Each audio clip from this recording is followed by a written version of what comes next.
कोमल, प्रियदर्शन जी की एकलौती बच्ची जिसे वो बहुत लाड प्यार से पाल रहे थे। कोमल 7 साल की थी, लेकिन उसके पिता उसे अभी केवल 2 साल की समझते थे। प्रियदर्शन जी का बहुत बड़ा कारोबार था। शहर के बीचों बीच आलीशान कोठी, कई नौकर उनके घर की देखभाल करते, कई बड़ी बड़ी गाड़ियां, पैसों की कोई कमी नहीं थी। सुबह कोमल सो रही थी, तभी उसकी मम्मी कविता ने उसे उठाया। कोमल जल्दी से अपने पापा से मिलने आ रही थी, क्योंकि पापा चले जाते हैं, फिर रात को देर से आते हैं। वह सीढ़ियां उतर ही रही थी, तभी उसने देखा उसके पापा मैनेजर राधेश्याम को डांट रहे थे। राधेश्याम जी, आपको कितनी बार कहा है कि मुझे काम में लापरवाही नहीं चाहिए, लेकिन आप ठीक से काम ही नहीं कर रहे हैं। ऐसा है तो आपको नौकरी से निकाल देता हूँ।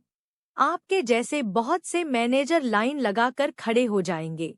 राधेश्याम जी की आंखों से आंसू छलक रहे थे। उन्होंने गिड़गिड़ाते हुए कहा, सर, मेरा बेटा बहुत बीमार था, इसी कारण हॉस्पिटल जाना पड़ा। मुझे काम से मत निकालिए, आगे से ऐसी गलती नहीं होगी।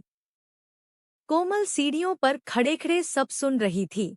थोड़ी देर बात करने के बाद राधेश्याम जी चले जाते हैं। कोमल अपने पापा के पास आ जाती है। उसे देखकर प्रियदर्शन जी बहुत प्यार से कहते हैं, मेरा बेटा आ गया। आज तो बहुत जल्दी उठ गया। क्या बात है बेटी, कुछ उदास सी लग रही हो, किसी ने कुछ कहा क्या?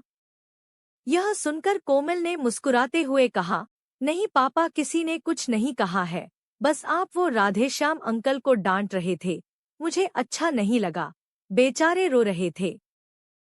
प्रियदर्शन जी ने कहा, बेटा तुम इन लोगों को नहीं जानती हो, ये लोग कोई न कोई बहाना बनाते रहते हैं। आगे से मैं ध्यान रखूंगा कि तुम्हारे सामने ये सब न हो। प्रियदर्शन जी बातें कर ही रहे थे, तभी कविता जी ने आकर कहा, चलो आपको ऑफिस के लिए देर हो रही होगी। कोमल को भी तैयार होकर स्कूल जाना है। कुछ देर में कोमल के पापा चले जाते हैं। कोमल भी तैयार होकर स्कूल चल देती है। स्कूल में भी उसका मन नहीं लगता। घर आकर वो अपनी मम्मी को सारी बात बताती है। मम्मी, हम पैसे वाले हैं, तो क्या सब हमारे नौकर हैं? कविता जी ने कहा, नहीं बेटा, ऐसा नहीं है, तुम ये सब मत सोचो। रात को कविता जी ने प्रियदर्शन जी से बात की और उन्हें सब बताया। वो बोले, मैं कोशिश करूंगा कि आगे से किसी को भी घर पर ना बुलाऊं। कुछ दिन बाद कोमल का जन्मदिन था। कोमल ने स्कूल की कुछ सहेलियों को पार्टी में बुलाया था। उनमें से एक बहुत गरीब घर की लड़की पायल भी थी। उसके पिता चौकीदार थे। पहले तो उसने मना कर दिया, लेकिन कोमल के जिद करने पर वह आने के लिए तैयार हो गए। दोनों बाप बेटी तैयार होकर कोमल के घर पहुंच जाते हैं। कोमल पायल को देखकर बहुत खुश होती है, लेकिन उसके माता पिता पायल और उसके पिता को देखकर बहुत गुस्सा हो जाते हैं। प्रियदर्शन जी कहते हैं, बेटा, ये कैसे लोगों से दोस्ती कर रखी है, इन्हें यहाँ से जाने के लिए कहो, नहीं तो मैं भी नौकरों से कहकर इन्हें बाहर करवा देता हूँ। कोमल बोली, क्या हुआ पापा, पायल मेरी सबसे अच्छी दोस्त है। कविता जी कहती हैं, बेटा, दोस्ती बराबर वालों में की जाती है, ये हमारे लायक नहीं है। इनकी बातें सुनकर पायल और उसके पिता वापस चले जाते हैं। कोमल को ये सब बहुत बुरा लगता है। वह किसी से बात नहीं करती। अगले दिन से वह खाना पीना सब छोड़ देती है। शाम तक उसकी तबीयत खराब होने लगती है। उसके माता पिता परेशान हो जाते हैं।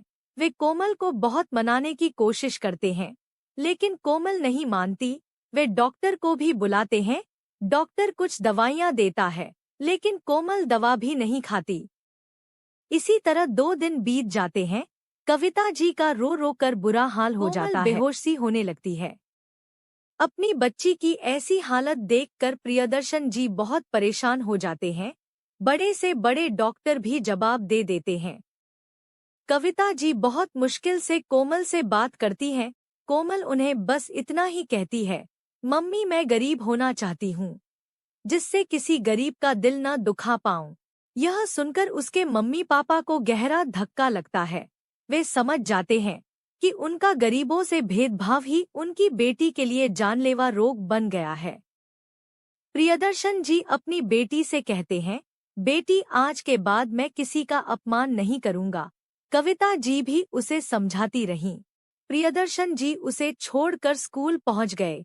वहां प्रिंसिपल को सारी बात बताई। उसके बाद वे पायल को लेकर उसके घर गए। प्रियदर्शन जी ने कहा, भाई जी मुझे माफ कर दो, मैंने उस दिन आपका अपमान किया था।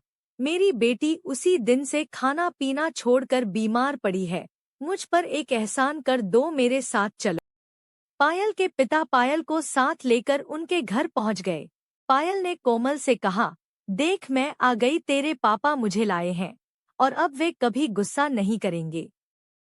प्रियदर्शन जी ने कहा, बेटा अब तो कुछ खा ले, देख मैंने अपना घमंड छोड़ दिया है। अब मैं अपनी सारी दौलत गरीबों में बांट दूंगा। तू भी अपनी जिद छोड़ दे। कोमल ने हाँ में सर हिलाया। उसके बाद डॉक्टर ने कोमल को जूस पिलाया, फिर कुछ खाने के लिए दिया। प्रियदर्शन जी ने पायल के पिता को अपने पास ही में एक घर बनवा कर दे दिया। उस दिन के बाद से उनको जितना भी फायदा होता, बस अपने खर्चे लायक रखकर सब दान कर देते थे। बेटी की जिद्द ने एक पिता को जिंदगी का सबक सिखा दिया।